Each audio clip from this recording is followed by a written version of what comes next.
예꿈 어린이 교회 예배 매뉴얼.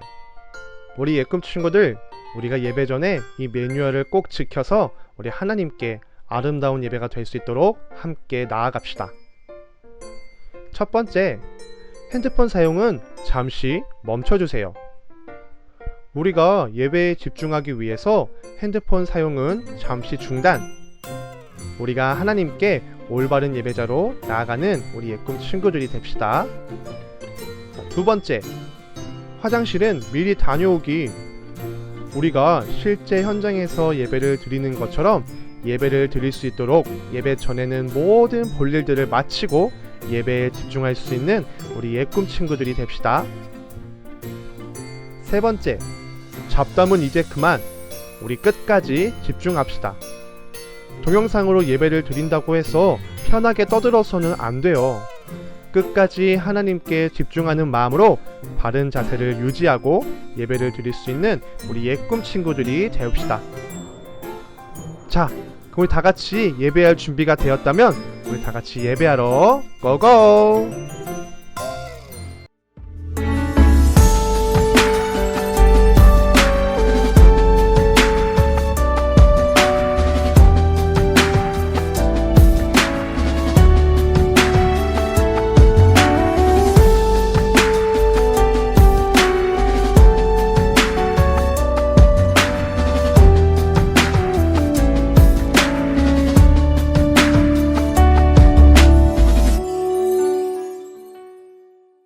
샬롬! 예꿈 친구들 반갑습니다. 한 주간 또 주 안에서 잘 보내셨나요?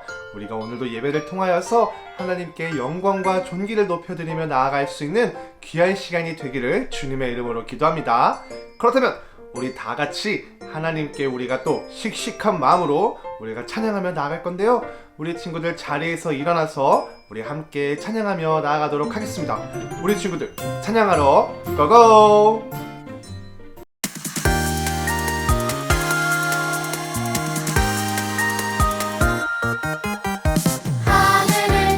영광을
우리 다 같이 이번에는 우리 두 손 모아 사도신경 하도록 하겠습니다.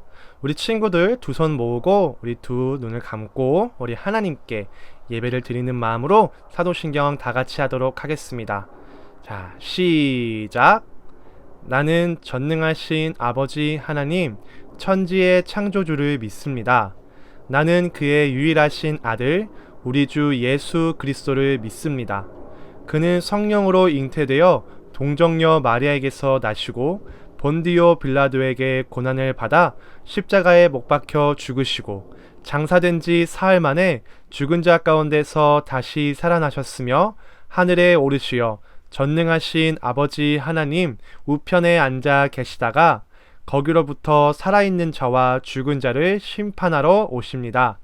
나는 성령을 믿으며 거룩한 공교회와 성도의 교제와 죄를 용서받는 것과 몸의 부활과 영생을 믿습니다. 아멘. 자, 이번에는 우리가 하나님의 말씀을 가지고 챈트하는 시간을 갖도록 할 건데요. 우리 친구들 챈트하면서 하나님의 말씀도 외우고 우리가 하나님의 말씀이 우리의 삶이 될 수 있기를 간절히 바라는 마음으로 우리 이 시간 다 같이 씩씩하게 하나님의 말씀 챈트하러 가도록 하겠습니다. 우리 친구들 챈트하러 고고! Here's your Bible chain 2 1, 2, 3, 4 요한복음 6장 35절 요한복음 6장 35절 요한복음 6장 35절 요한복음 6장 35절 시작 예수께서 이르시되 나는 생명에 예수께서 이르시되 나는 생명에 떡이니 내게 오는 자는 결코 떡이니 내게 오는 자는 결코 줄이지 아니할 터이요 줄이지 아니할 터이요 나를 믿는 자는 영원히 나를 믿는 자는 영원히 목마르지 아니하리라 목마르지 아니하리라 요한복음 6장 35절 요한복음 6장 35절 시작 예수께서 이르시되 나는 생명에 떡이니 내게 오는 자는 결코 줄이지 아니할 터이요 나를 믿는 자는 영원히 목마르지 아니하리라 요한복음 6장 35절 예수께서 이르시되 나는 생명에 떡이니 내게 오는 자는 결코 줄이지 아니할 터이요 나를 믿는 자는 영원히 목마르지 아니하리라 요한복음 6장 35절 예수께서 이르시되 나는 생명에 떡이니 내게 오는 자는 결코 줄이지 아니할 터이요 나를 믿는 자는 영원히 목마르지 아니하리라 요한복음 6장 35절 오늘 예배를 위해서 우리 함께 기도하며 나아가도록 하겠습니다. 전도사님이 기도할 테니까 우리 친구들 두 손을 모으고 두 눈을 꼭 감고 우리 함께 기도하도록 하겠습니다. 기도하겠습니다. 참으로 좋으신 아버지 하나님, 오늘도 기쁨의 예배, 또 이 거룩한 예배, 이 믿음의 예배를 허락하여 주심에 주님 감사합니다. 우리가 이 예배를 통하면서 또 이 소중한 절기 중에 하나인 사순절의 절기를 우리가 지나며 나아갈 때에 온전히 예수 그리스도의 그 십자가의 영광과 그 고난과 죽음과 부활을 우리가 온전히 기억하며 또 온전히 믿음으로 우리가 함께 동참하며 나아갈 수 있는 그러한 귀한 절기가 될 수 있도록 주님께서 함께해 주세요. 또한 우리가 한 주간 지었던 죄악들을 돌아봅니다. 또 친구들을 미워하고 친구들을 원망하고 시기하고 부모님의 말씀을 듣지 않고 내 고집대로 했던 나의 이러한 악한 마음과 죄된 마음을 돌아보며 나아갈 때 하나님 우리가 이러한 모든 죄들을 주님께 용서함으로 또 용서를 구하며 나아가오니 주님께서 우리의 모든 잘못된 마음과 이 죄된 마음을 용서해 주시고 우리가 더 이상 이러한 악한 마음과 죄된 마음을 품지 않도록 주님의 은혜가 언제나 우리와 함께 해주세요. 하나님 또 코로나 시국에 있습니다. 이 코로나가 하루빨리 지나갈 수 있게 하여 주시고 또 아파하는 사람들 또 이것을 간호하는 의료진들 또 모든 사람들 이 코로나 때문에 고통받는 날들이 하루속히 떠나갈 수 있도록 주님께서 함께 해주시고 우리가 이게 속히 떠나가서 우리가 하루빨리 친구들과 만나서 마스크를 벗고 우리가 일상생활 속에서 또 우리가 자유롭게 예배를 드리며 나아갈 수 있는 그러한 귀한 날이 다시 올 수 있도록 주님께서 함께 해주세요. 오늘 말씀을 듣는 우리에게 믿음의 귀와 믿음의 눈을 허락하여 주시고 온전히 주님의 말씀에 끝까지 집중하며 나아갈 수 있는 거룩한 영을 이 시간 허락해 주세요. 우리와 함께 해주실 걸 믿사오며 이 모든 말씀 살아계신 우리 주 예수 그리스도의 이름으로 기도드립니다. 아멘. 오늘 하나님께서 우리에게 주시는 말씀은 마태복음 21장 6절에서 14절 말씀입니다. 오늘 하나님께서 우리에게 주시는 말씀 마태복음 21장 6절에서 14절 말씀이에요. 우리 성경책이 있는 친구들은 함께 찾아보고 없는 친구들은 우리가 화면을 보면서 함께 봉독하도록 하겠습니다. 마태복음 21장 6절에서 14절 말씀 우리 함께 봉독하도록 하겠습니다. 시작! 제자들이 가서 예수께서 명하신 대로 하여 나귀와 나귀 새끼를 끌고 와서 자기들의 겉옷을 그 위에 얹음에 예수께서 그 위에 타시니 무리의 대다수는 그들의 겉옷을 길에 펴고 다른 이들은 나뭇가지를 베어 길에 펴고 앞에서 가고 뒤에서 따르는 무리가 소리 높여 이르되 호산나 다윗의 자손이여 찬송하리로다 주의 이름으로 오시는 이여 가장 높은 곳에서 호산나 하더라. 예수께서 예루살렘에 들어가시니 온 성이 소동하여 이르되 이는 누구냐 하거늘 무리가 이르되 갈릴리 나사렛에서 나온 선지자 예수라 하니라. 예수께서 성전에 들어가사 성전 안에서 매매하는 모든 사람들을 내쫓으시며 돈 바꾸는 사람들의 상과 비둘기 파는 사람들의 의자를 둘러 엎으시고 그들에게 이르시되 기록된 바 내 집은 기도하는 집이라 일컬음을 받으리라 하였거늘 너희는 강도의 소굴을 만드는도다 하시니라. 맹인과 저는 자들이 성전에서 예수께 나오매 고쳐주시니 아멘. 샬롬! 사랑하는 예꿈 친구들 반갑습니다. 한 주간 주님 안에서 평온한 한 주 보내셨나요? 우리가 솔로몬의 성전 이야기를 마치고 오늘부터 또 사순절을 기억하며 예수님의 이야기를 잠깐 나눠보고자 해요. 오늘의 이야기는 예루살렘으로 향하신 예수님의 이야기예요. 예루살렘에는 예수님을 기다리는 사람들도 많았지만 반면에 예수님을 위협하는 사람들도 많았어요. 이러한 모든 위험을 감수하고 예수님께서는 왜 예루살렘에 들어오셨을까요? 그것은 예수님께서는 십자가를 지시기 위해 예루살렘에 들어가게 된 것이었어요. 예루살렘에 입성하신 뒤 일주일 뒤에 십자가에 달려 돌아가시기 때문에 예수님께서는 시간이 일주일밖에 남지 않았던 것이었어요. 과연 우리 주님은 어떤 일을 하시면서 그 일주일을 보내셨을까요? 나귀 새끼를 타고 예루살렘에 입성하신 예수님의 이야기를 한번 나눠봅시다. 예수님은 십자가를 지기 위해 예루살렘에 나귀 새끼를 타시고 예루살렘에 입성하셨어요. 사람들과의 기대했던 모습과는 달리 너무나도 겸손하신 모습으로 입성하신 것이죠. 그럼에도 사람들은 호산나 다윗의 아들이여 하고 외치며 주님을 찬양했어요. 사람들은 예수님을 로마 식민지에서 구해줄 구원자로 생각하고 있었지만 예수님은 평화의 왕의 모습으로 예루살렘에 오신 것이었죠. 사람들의 이러한 열렬한 환영에 예수님을 해치려던 사람들은 자기 뜻대로 되지 않을까 낙심할 정도로 예수님의 인기는 생각보다 높았지요. 자, 그렇다면 주님의 다음 행보는 어디였을까요?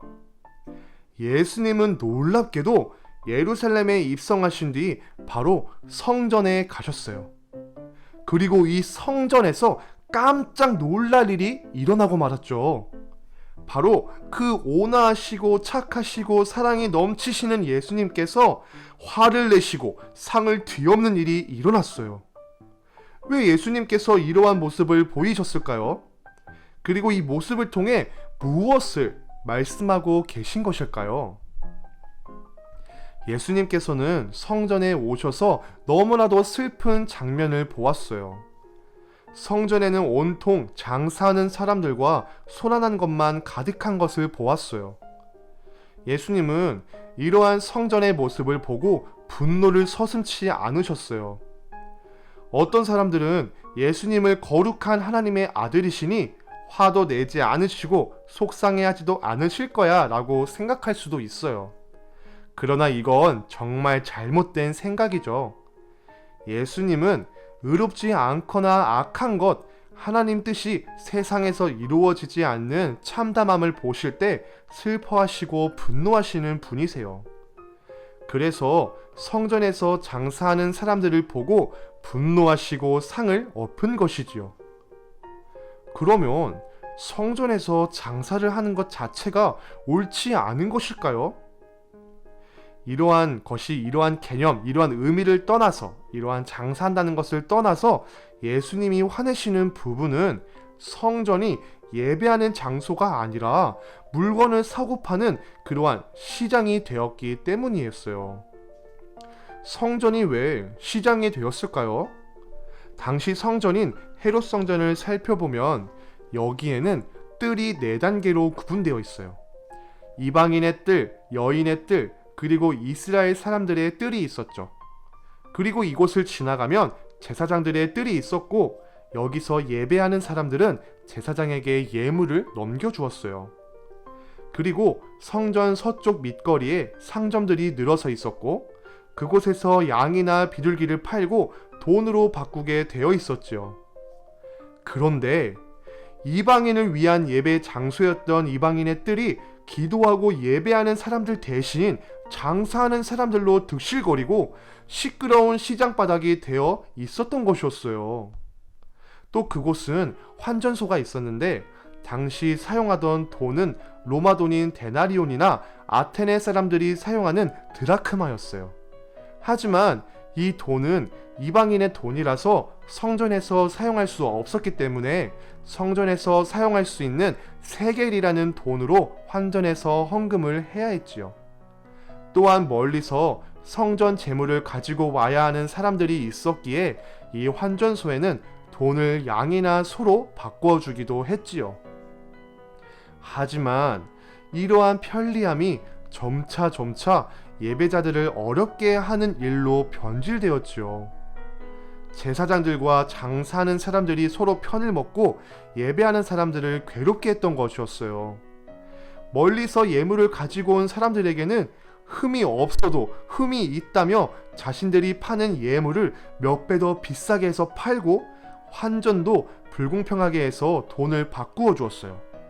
1달러는 1,000원 이렇게 바꾸어 줘야 하는 것을 1달러에 5,000원에 바꾸어주는 이러한 악랄한 모습들을 보여주었죠. 그럼 예배드리는 사람들은 바가지를 쓰고 손해를 보고 예배를 드려야 했던 것이었어요. 심지어 이러한 장사꾼들이 이방인의 뜰까지 들어와 버렸죠. 예배를 드리며 나아가야 했던 이 거룩한 장소가 어느 순간 시장터가 되고 말았어요. 도둑들의 소굴처럼 되어버린 이 주님의 성전을 보시고 예수님은 화를 내시며 이렇게 외친 것이었죠. 내 기도는 기도하는 집이라 일컬음을 받으리라 하였거늘 너희는 강도의 소굴을 만드느도다. 예수님께서 상을 엎으시고 장사하는 자들을 내쫓아 어떠한 일이 일어났을까요? 3가지 일이 일어났는데, 첫째로는 장사하는 자가 떠나자 성전으로 맹인과 저는 자가 주님께 나아왔어요.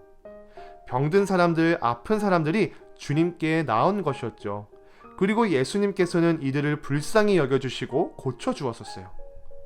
둘째로는 사람들이 주님을 찬양하며 호산나 다윗의 자손을 외쳤어요.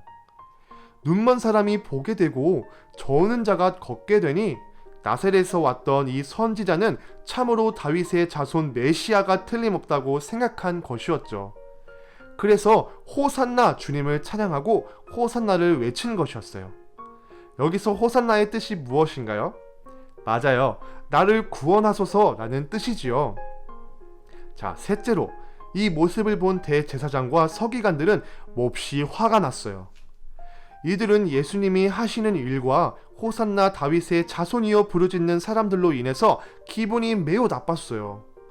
그래서 예수님께 이 말을 듣고도 가만히 있느냐고 따져 물었지요. 그들이 하는 말을 듣느냐? 이런 말을 듣고도 가만히 있느냐는 말입니다. 예수, 네가 어떤 사람이기에 하나님께 올려야 마땅할 찬양을 듣고도 너는 왜 가만히 있느냐라고 말한 것이었죠. 이때 예수님은 뭐라고 대답하셨을까요? 그렇다. 젖먹이와 어린아이들의 입에서 나온 찬미를 온전케 하셨다는 말도 못 들어보았느냐? 이렇게 말하며 성경을 인용하시며 대답하셨어요. 이 일로 대제사장들과 서기관들은 예수님을 반드시 없애야겠다고 다짐했을 거예요. 예수님은 물론 이 일의 결과도 다 알고 계셨겠지요. 이제 주님은 성전을 빠져나와 베다니로 가셨어요. 우리 친구들, 예수님께서 이렇게 하신 뒤 성전에서 장사하는 일이 멈췄을까요? 아마 그렇지 않았을 거예요. 70년 뒤에 예루살렘 성전이 정말로 다 무너지고 말았을 때 비로소 성전에서 장사하는 일이 멈췄을 거예요. 그렇다면 예수님은 이 일을 왜 하신 것일까요? 예수님은 성전이 성전다워야 함을 알려주기를 원하신 것이었어요. 내가 이토록 싫어한다. 내가 이토록 슬퍼한다. 이렇게 말씀하고자 하신 것이었죠. 목마른 예배자들이 멸시받고 하나님을 팔아 돈을 버는 사람들이 득실거리는 이러한 일들을 예수님께서는 이토록 미워하신다고 보여주기 위한 상징적인 행동으로 보여주신 것이었죠. 사랑하는 예꿈 친구들, 지금은 성전이란 구체적인 장소가 없지만 예수님께서 십자가에 달려 죽으시고 부활하심으로 우리에게 구원의 문을 열어주시고 또한 성령님께서 우리에게 오시면서 우리의 삶 자체가 성전이 되는 새 성전의 시대가 열리게 되었지요. 그리스도를 마음의 주인으로 섬기는 우리들이 곧 예수님의 제자이자 성전이 된 것이지요. 그렇다면 주님의 성전이 되는 우리는 지금 무엇으로 가득 채우고 있나요? 하나님을 예배하고 은혜와 기도가 있나요? 아니면 돈과 욕심과 명예의 이익만 가득한가요? 옛날 농담 중에 이러한 교회가 있었다고 해요. 백인만 입장 가능한 백인교회, 연예인만 다니는 연예인교회, 부자들만 다니는 부자들 교회, 그리고 요한계시록에 나오는 라오디게아 교회. 사람들은 자신의 부유함을 뽐내며 예수님의 축복이 가득한 사람이라고 서로 자랑해요. 그런데 막상 주님은 어디 계신가요? 주님은 문 밖에 서서 문을 두드리고 계셨지요. 분명 교회인데 정작 주님은 다니시지 못하는 교회들이었어요. 참으로 웃기죠. 왜냐하면 주님은 백인도, 연예인도, 부자도 아니셨으니까요. 교회라면 예수님께서 계시는 주님의 집이어야 하는 것이지요. 주님의 성전인 우리 마음에 주님이 계시려면 우리 마음이 주님을 향하고 기도와 찬양이 가득해야 하지요. 우리는 이러한 사실을 언제나 잊지 말아야 해요. 사랑하는 예꿈 친구들, 만약 우리에게 일주일의 시간이 남았다면 어떨까요? 내 생명의 마지막 시간이라는 것을 안다면 하루하루를 어떻게 보냈을까요? 주님은 예루살렘에 나귀 새끼를 타고 들어가신 뒤 첫 번째로 하신 일이 성전을 정화시킨 일이었어요. 요한복음 2장에서도 성전 정화 사건을 똑같이 기록하고 있는데 주님께서 이 성전을 헐라 내가 다시 지으리라 라고 말씀하고 계셨어요. 사람들은 그 말을 듣고 비웃었지만 예수님은 이 말이 자신의 몸을 가리켜 말씀하신 것이었죠. 주님께서 죽으시고 부활하심으로 옛 성전을 헐어버리고 새 성전을 우리 삶에 주신 것이었죠. 주님은 성전이 무엇보다 하나님을 예배하는 온전한 곳이 되기를 무엇보다 원하셨어요. 그래서 제일 먼저 그곳에 가서 상인들을 내쫓고 성전을 깨끗게 하고 약한 자들을 고쳐주셨지요.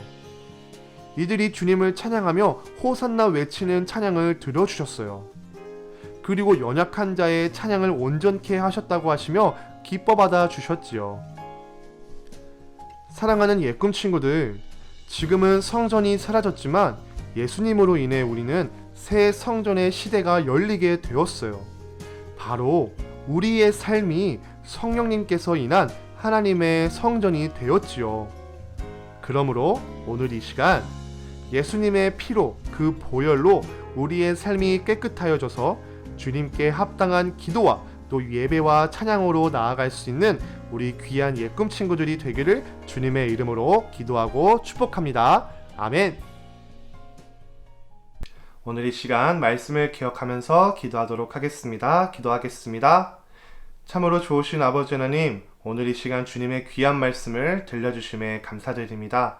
오늘의 말씀을 기억하면서 나아갈 때에 겸손의 왕으로 오신 주님께서 예루살렘에 입성하자마자 성전 정화 사건을 또 이렇게 이루신 것을 보면서 우리의 삶이 이 말씀을 기억하면서 나아갈 때 주님, 우리가 정말 성전된 삶을 살아가고 있는 우리의 이 믿음의 삶을 언제나 우리가 주님만 향하며 주님만 의지하며 하나님 중심으로 살아갈 수 있는 그러한 거룩한 삶을 살아갈 수 있도록 주님께서 함께하여 주시옵소서.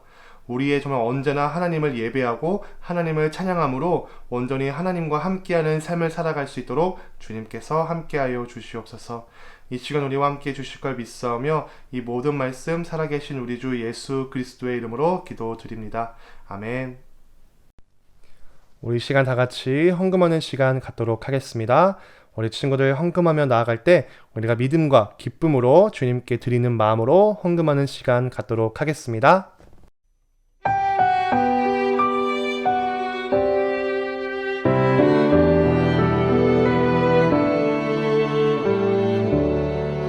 나의 가장 큰 기쁨 나의 하나님 내가 가진 것은 다 하나님이 주셨어요.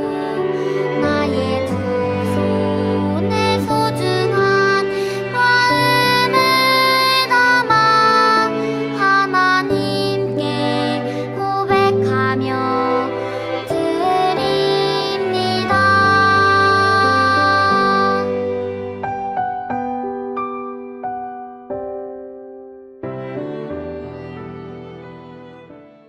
우리 이 시간 다 같이 헌금을 위하여 함께 기도하도록 하겠습니다. 참으로 좋으신 아버지 하나님, 오늘도 주님께 감사와 기쁨의 마음으로 이 헌금을 드리며 나아갑니다. 주님께서 이 예물을 기쁘게 받아 주시옵시고 하늘에서 정말 축복과 능력들을 내려주실 때 100배, 1000배 더욱더 큰 축복들을 내려주세요. 또한 우리가 이렇게 드릴 때마다 우리의 믿음이 성장할 수 있게 하여 주시옵시고 만물을 주관하시는 하나님을 언제나 인정하며 높여드리며 우리 것이 아닌 하나님의 것이 되심을 우리가 언제나 믿음으로 나아갈 수 있는 그런 예꿈 친구들 될 수 있도록 주님께서 함께해 주세요. 이 시간 우리와 함께해 주실 걸 믿사오며 이 모든 말씀 살아계신 우리 주 예수 그리스도의 이름으로 기도드립니다. 아멘. 우리 친구들 예배 잘 드렸나요? 우리 이제 예배를 마치면서 주기도문으로 우리가 이 예배를 마치도록 하겠습니다. 마지막까지 우리가 씩씩하게 하나님께 우리가 주기도문으로 예배를 마치도록 하겠습니다. 시작! 하늘에 계신 우리 아버지, 아버지의 이름을 거룩하게 하시며 아버지의 나라가 오게 하시며 아버지의 뜻이 하늘에서와 같이 땅에서도 이루어지게 하소서. 오늘 우리에게 일용할 양식을 주시고 우리가 우리에게 잘못한 사람을 용서하여 준 것 같이 우리 죄를 용서하여 주시고 우리를 시험에 빠지지 않게 하시고 악에서 구하소서. 나라와 권능과 영광이 영원히 아버지의 것입니다. 아멘. 자, 우리 친구들 오늘도 예배드리면서 나아가느라 너무 수고 많았어요. 지금 또 대면과 비대면 이 예배를 동시에 우리가 진행하고 있죠. 우리 친구들 어떠한 예배를 드리든 하나님께 우리가 온전히 정성을 다하여 드릴 수 있는 예배가 되었으면 좋겠습니다. 자, 우리 친구들 우리가 매주 드리는 또 이렇게 광고이지만 까먹지 말라는 바라는 마음으로 이 시간 또 광고를 할 텐데 우리 친구들 매주 또 예배를 드리는 인증샷 까먹지 말고 보내주시고 또 출석과 달란트를 꼭 인정받았으면 좋겠습니다. 우리 친구들 까먹지 말고 예배 인증샷 꼭 선생님이나 전선생님한테 보내주세요. 자, 그럼 우리 친구들 이번 주가 또 사순절 넷째 주일이에요. 우리 친구들이 사순절을 또 이렇게 기간을 보내면서 우리 항상 말씀 묵상하는 것과 감사 노트 쓰는 거 까먹지 말고 날마다 써서 우리가 부활절날 또 시상식을 할 때 우리 친구들 달란트와 또 이렇게 기쁨의 그 주님의 부활의 기쁨을 온전히 함께 누리며 나아갈 수 있었으면 좋겠습니다. 그래서 이 사순절 기간 동안 우리 친구들 말씀 또 이렇게 묵상하고 말씀 녹음하는 거 그리고 감사 노트 쓰는 거 까먹지 말고 성실하게 우리 친구들 함께 해주시면 감사하겠습니다. 자, 우리 친구들 그래요, 우리 한 주간 또 잘 보내고 우리 친구들 또 다음 주 주일 오후 1시 반에 뵙도록 하겠습니다. 우리 친구들 그때까지 안녕. 안녕.